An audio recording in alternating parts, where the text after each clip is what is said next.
Welcome to Theatrum Vitae Arts Series. I am delighted to welcome the golden couple of today's ballet scene, Lucía Lacarra and Matthew Golding. Lucía Lacarra is one of the world's finest ballerinas.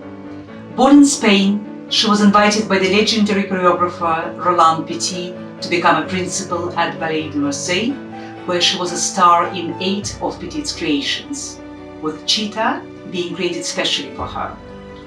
She was also a principal at San Francisco Ballet, performing various classical and contemporary works there before becoming a principal and a star at the Bayerisches Ballet. Currently, she is a principal guest dancer of the Ballet of Dortmund, the Russell Malifant's Company, and the famous Victor Ullate Ballet, where she is also an artistic director. Among her awards, the Nijinsky Award, the Prix Benoit de la Danse, the Dance of the Decade, the Best Female Dancer in the World, Premio Nacional de Danza, and Dance Open Grand Prix. She has an impressive repertoire, focusing these days more on contemporary works and special creations. Matthew Golding is one of today's most charismatic male ballet dancers.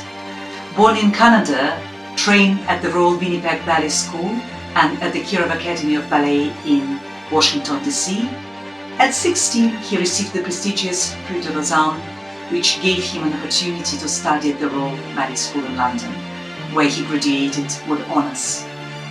Matthew also won the Youth American Grand Prix in New York in 2002. He joined ABT Studio in September 2003 and the main company in April 2004. He joined the Dutch National Ballet as a soloist and was promoted from soloist to principal in September 2010 after his spectacular performances in Don Quixote. In 2014, Matthew was invited as a principal of the Royal Ballet and remained in this position until 2017.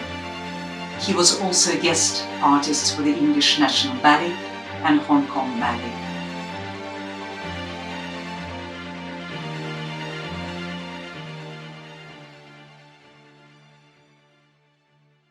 Being both creative artists and searching for new emotions and expressions, Lucía and Matthew decided to follow their desire, even in the middle of the pandemic and the first full lockdown.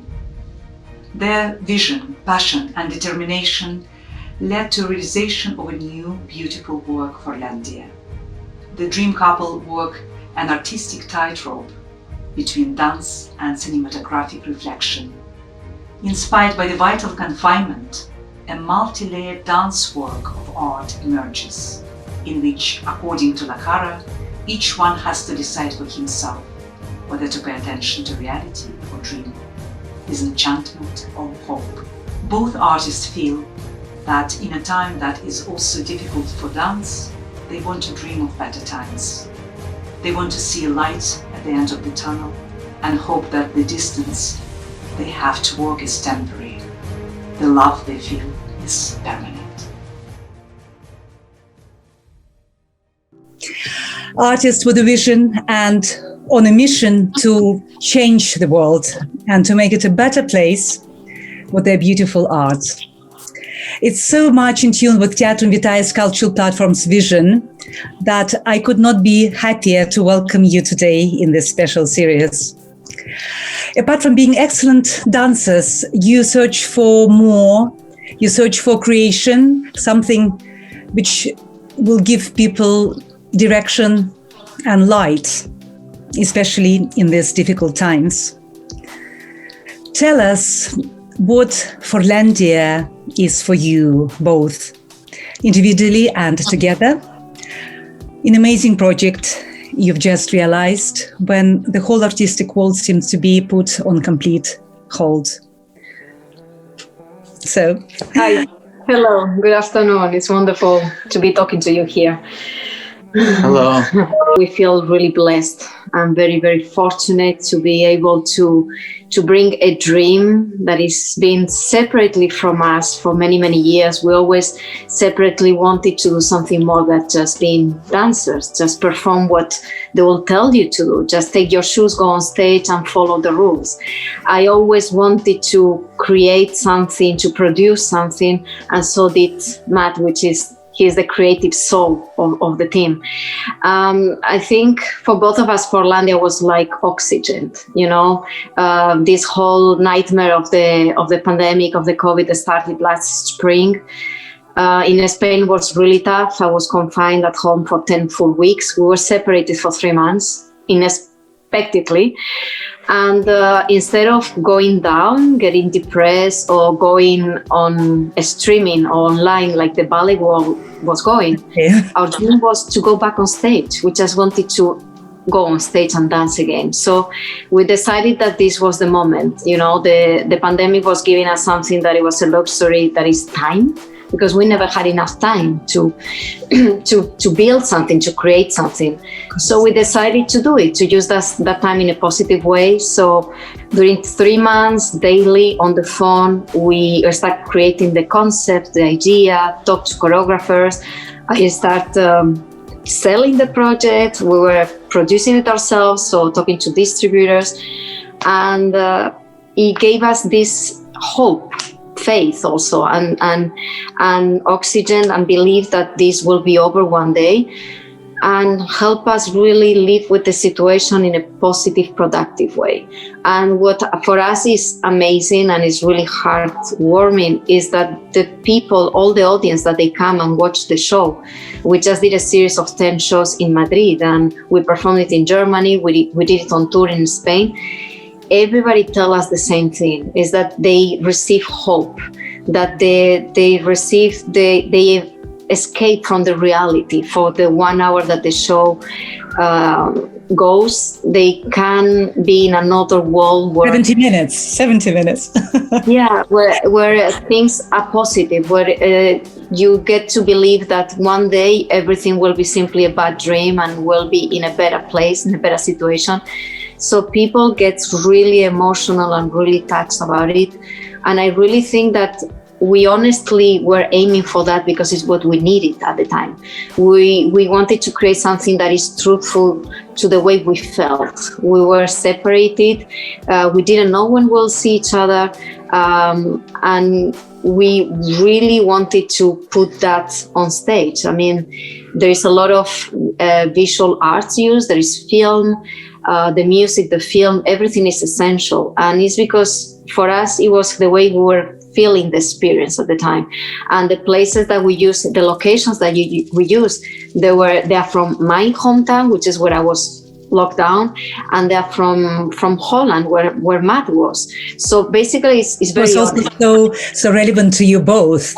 Yeah, we are both in many moments just looking at the water, which basically is what it separated us. Thousands of kilometers of water. It was just making us be apart from each other.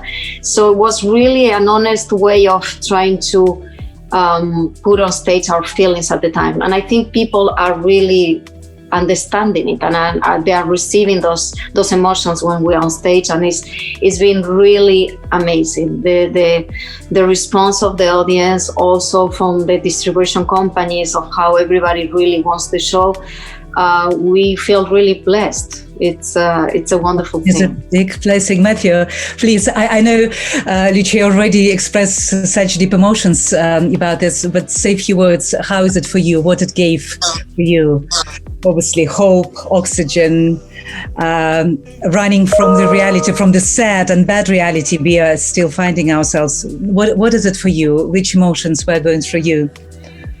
Well, we're still going through it because we're performing, so we're loving it. And I wanted to create a show for half a decade, basically, since I was in a company.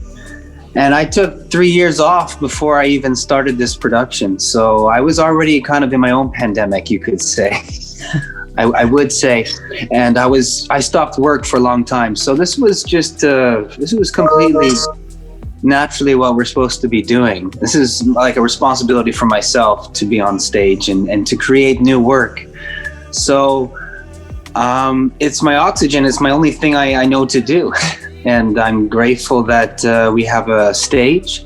I'm grateful that we have our health, you know, and I'm grateful that the people that come to see the show, they all are moved by creation that came from my mind and from the wonderful choreographers and the music around it and the film, and then we just keep doing the next show. So I don't know, life is kind of life has been beautiful mystery. Beautiful mystery. I love this expression. Thank you very much. Yes, I will move into the next question, which been already addressed in what we discussed so far. Today is extremely important to be more than just a dancer or musician. You have to be a visionary and producer to make your idea work and for your dream to be realized.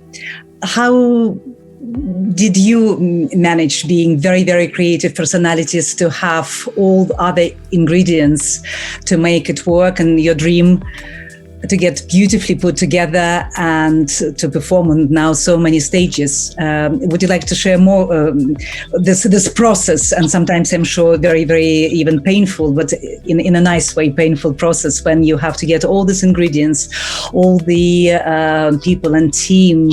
And of course, when it comes to the practical side, getting producers and making sure that your beautiful dream can be seen and admired by people. Well, I think one beautiful thing is that all dancers, we're all different. And one person can be extremely talented dancer, a performer, but it may not have the capacities to do anything else. You know, there are some dancers that they don't want the responsibility either. They just want to be in a company, which is very respectable. You want to be in a company, be given the roles, be given the shows, and simply do your job, which is to go and perform. And then there's people that they have different aspirations, that they have different needs also to express themselves. I know that since very, very young, I loved it all to do with organization. I've been performing for 30 years now. I've never had a manager. I always loved it to take care of things on my own, because I thought that who is gonna take care better about something that regards you than yourself. And I loved it. I loved the planning, the organization, and that's why I wanted to do something more than just dance. I wanted to, what it feels amazing for us right now is that right now the world is in such a difficult situation that there is nothing going on. The theaters, they are closed. The companies, they cannot perform. Dancers that they are used to guest, that's over. The galas, they're not happening. Theaters, they don't have job for their own dancers. Hope to come back very soon, but right now, of course. Yes, but for the moment. And the theaters, they don't have enough performances for their own dancers. Imagine to invite other dancers. Also economically, there is a big difficulty now budgeting for inviting guests. So right now, what we feel very fortunate is that we are creating our own work. If we find ourselves on stage, it's because we created the concept, the idea, we planned it, we helped choreographing it, we produced it, we distribute it, and we even find a team to put it on stage. We are on the setup, we are dancing it. So if that performance is happening, it's only because of our work. We did everything from the beginning till the end. And for me, it's been the most enjoyable experience of my life. Because dancing was always more than just taking the shoes and go on stage. And in this occasion, I've enjoyed from the first little second of creating the idea of let's do something, to start planning it, talking about it, endless conversations, endless dreams about it. And it's wonderful. Basically, we have created our own platform for working.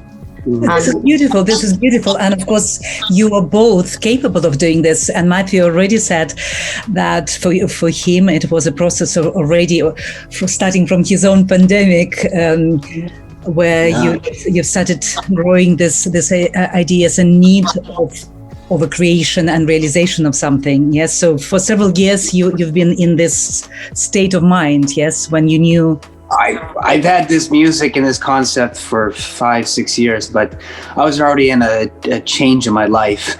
I needed to move on. And yeah, we all go through those times. I was 35. I don't, somehow 35 for a man is kind of a year where you kind of get your stuff together. And for me personally, I know living in a company, dancing in a company, it was too easy, you know? And I was bored, and I needed my time away to become a father. I needed my time away to really go through my lows. And so if I was able to share something with others, that they would respect it, they would believe in it. And then not only that, is that during this pandemic that we continue, because it's a responsibility to continue. If as an artist, all we have is our health, our body. As a visionary, you can visualize things and you can put it out there, but you need these artists, these beautiful dancers, these beautiful singers, musicians, and combining all these forces at once. The show works really well, and we're humbly grateful that we're able to speak to you about the success of it coming from Madrid. 10 shows.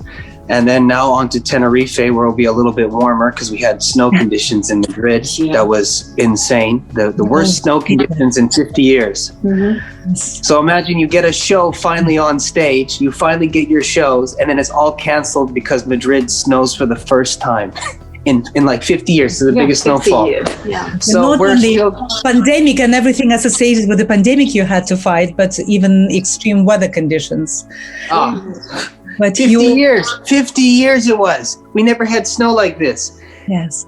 But so Forlandia has a snowstorm scene in it. And yeah, Forlandia is a fighter, you know. We fight against restrictions, curfews, changing the hour of the show because of curfew changing, endless tests here and there for traveling, endless rules, but we are willing to follow all of them just for the sake of... You were not prepared for the snowstorm, and I've noticed, unfortunately, I was not lucky enough to be able to see the whole show, live show.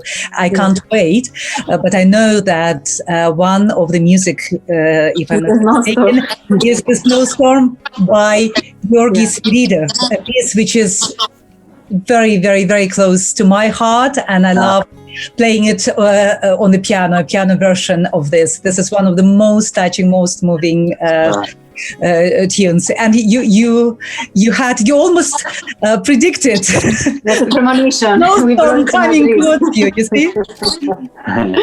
Yeah, it worked out. Yeah. It was good publicity. We just came from Dance Open in Russia, also performing there, and they were very proud to have this Pushkin novel of Snowstorm. It's a small rendition of the idea, but the idea was that Snowstorm. It did come true. A real one. Yes. Okay, now to the next maybe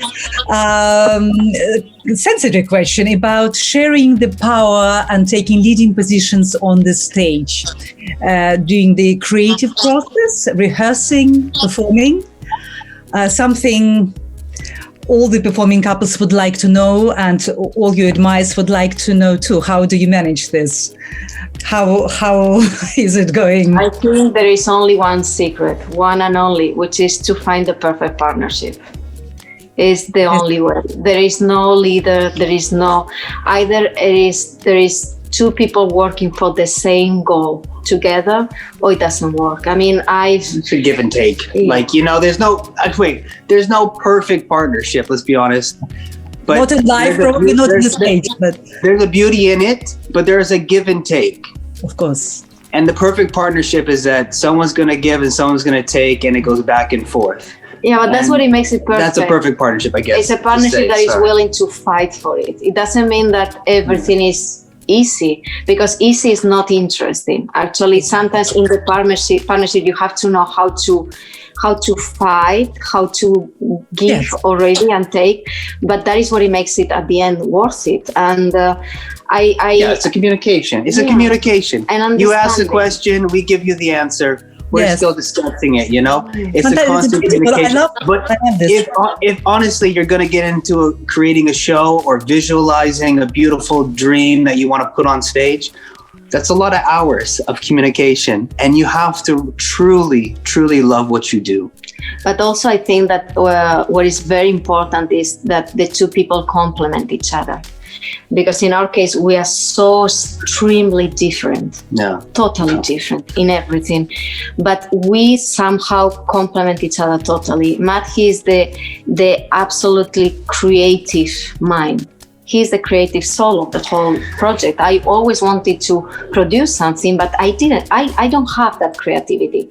And his mind doesn't stop creating. So for me, it was such a thrill to listen to all those ideas. And I've been offered ideas many, many times in the past. And I always was kind of like discussing, but how this and how that, not in a negative way, but questions will arise. And with Matt, somehow I believed on it from the first second. It just, for me, it was like somebody giving me the answer I always wanted to hear. Beautiful. So I kept telling her, you keep dreaming, I'll make it become true. Because for me, it was a thrill to get this jewel in my hands and being able to play with it. And I think that's the beauty, is that he has all this creativity, and I have a very rational mind that is very business-like. I love the paperwork and the calls and the long talks and the long emails and which he will take. You can have it. You can. Which he will take. Incredibly awful. Let me go back to my beautiful experience and all Londoners at the Coliseum last time when we seen you both on the stage. You remember what a special moment it was, how you've been... It was exactly a year ago today. Yes, and that was a very special, very moving moment, and you felt because dancers on the stage always, artists on the stage, they always feel what they managed to create, if they managed to touch the heart of the audience. That was such a beautiful moment, which demonstrated how you're creating all these beautiful balances. Well, now, of course, these days we questioning the future, we're thinking so much about the future. How do you see the future of the performing arts with all the challenges, especially after we definitely experienced the hardest 2 years of our lives? Artists, producers, what do you think would be the future? I hope they do something good. I mean, they have a responsibility. They're the ones in charge. They have the budget. They have all of the titles and the positions to do the right thing, but we'll see. I think there's going to be big changes coming up, unfortunately. Yes. I mean, and also fortunately, but I think right now we are in a position just to take care of ourselves and get our production on stage. But the ones that do have the power, we will see. We will see. And we are seeing what is happening. And I think long term, it will be for the best, but it will take a long time, unfortunately. Yeah, it's a difficult situation. I mean, right now we are kind of in a different position. We are not simply a dancer in a company. We are talking to a lot of intendants, a lot of theaters, a lot of distributors. And the general talk is that 2021 is going to be a difficult year, but 2022 is going to be even harder. Because once that we'll be able to come out of the pandemic, the economy is going to be so bad that the limitations are going to be endless. The limitations for the theaters to program, for the budgeting, for the bigger the theater, the bigger the company, the bigger the trouble. So things are gonna be a fight. Are gonna be a big fight. So I hope that from all the different institutions, government or anything, they will help the art, they will help the culture, because it's going to be needed, Mm-hmm. There are some countries like in Spain that they still consider it a luxury. So in those cases, you are the last in the list to get help. Not only in Spain, unfortunately. Yeah. So, the generally in life, the big companies, they've been the safe companies. Right now, things are going to change. It's going to be so much easier to work in a small groups, a small platforms, a small projects than big companies with a lot of people to take care of and restrictions of budget. So the people will need to get very creative and adapt. It's time to push. It's time now not to sit and watch and wait and just look at social media. You know, I mean, there's so many things about it that are just keeping us on the couch. Yes. And you got to get up and just do it for yourself. Do it for the true purpose why you are there. And if you're given that position in these beautiful opera houses, then you got to think outside the box. You know, stop thinking like we're going to do the same thing we did 2 years ago. It's not going to happen. And the world is different. The artistic world is different. Yeah. And we always, we're always talking that this is a long-term situation. It was not like a 1 month, 2 month thing that we thought at the beginning it will be 1-2 months and then it's over. So everybody kind of relaxed and went into social media, streaming, let's feel relevant online. But being that, you just stop being really active about what you really want, and it's to be an artist, to be a dancer, to be on stage, to offer your act in the theaters, to make people want to go back to a theater. And now we see that impetus that started at the beginning has died now, because now it's a year. It's fun when it's the first month that everybody goes online and start, putting their class at home. But a year later is just depressing. And the longer somebody stays passive, the harder it is to start feeling back to anything. I was the next question is continuation of this one. Where do you see the hope for the artist, and what should give them strength to stay dedicated to their passion, to their profession? I think that in a situation like this, everybody needs to find their own strength. I think a horrible situation like this one that nobody expected makes you know yourself better. If they would have asked me years ago, oh my God, imagine if they're gonna confine you at home for 10 weeks. My first reaction was like, oh my God, I die. And you see, the moment comes and then your basically survival instincts kick. And we fought. We said, no, we're going to do something. We're going to use this time to, the second that they allow us to come out, we are ready. So and you've done it. Everybody's going to have to find that inner strength, because they're not going to, the world is going to be in survival instinct. Everybody's going to try to survive, and everybody's going to try to grab themselves as they can and try to move on. So dancers, that maybe sometimes you get used to being a company, everything given to you. Either they're going to start to find their own fight and do it for themselves and by themselves, or it's going to be really tough. Yeah. You cannot always wait that the help is going to come from outside. Sometimes you have to get up yourself and show that you are willing to do it. Yeah. Definitely. Yes, Matthew? No, we had these last 2 months canceled some shows, so we're still fighting to get Forlandia in some places based upon the pandemic situation with rules and regulations. So we're creating the second show already. Yeah. So we have the second one. We start next February 1st, and we've already started half of it, and it's another hour show. So by the time the pandemic's done, we want 2 shows happening. So we just keep creating. That's our only thing that we can do. Even if our shows are canceled, we could just sit at home and we could just wait and, pour us. Or we could just be writing, we could be going through music, we could go through ideas and have everything planned so that when it reopens, we're back on stage. You're ready with a new beautiful program. That's all you can do. And just I think be ready. Also that we did enjoy so much the process of creating Forlandia. So it becomes some kind of like a taste that you want to have again. So before we premiered Forlandia, we already have the second show nearly scripted. We started in November. They closed all the theaters in Germany. We still have like 6 shows to do in Dortmund. under contract, so we are waiting for the theaters to open so we can perform. So instead of saying, "No, it's okay, we have the tour in Spain, so we can wait," we just still went there and started creating the second one. Well, so you're definitely not the people who will wait and sit. We know this. For sure. No, I don't think it's a moment in the world or in the life that you can just wait and see what happens. I don't think it's the best technique right now. Where do you see yourself in years to come, in many years to come? Can you imagine yourself without being involved with the arts in the distant future, or you cannot?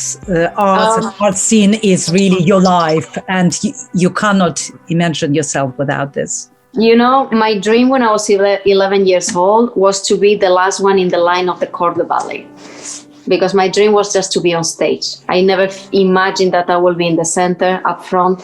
I wanted to be the last one in line. I wanted to spend my life. That was a dream to be the last one. So sweet. The last one, because I thought that, from 20 girls in line, the last one was more reachable than the first one. So that was my dream. I just wanted to spend my life dancing. So I never had that kind of thing. I would have never imagined to have done what I've done. And if 5 years ago they would have told me that I will be in the situation that I'm right now, I would say like, oh my God, that's amazing. So I don't know, and I don't plan far ahead. I never did. But I think that we have both find a way of enjoying that goes over the simple fact of dancing ourselves, which is a much more wide open world of dance, which is creating it, producing it, doing all the things, and we are enjoying it quite a lot. So most probably one day we'll continue doing that without dancing ourselves. In my case, at least. Matthew, I'm sure the answer will be very similar. You can't imagine. Yeah, no, that's a good answer. I like this answer.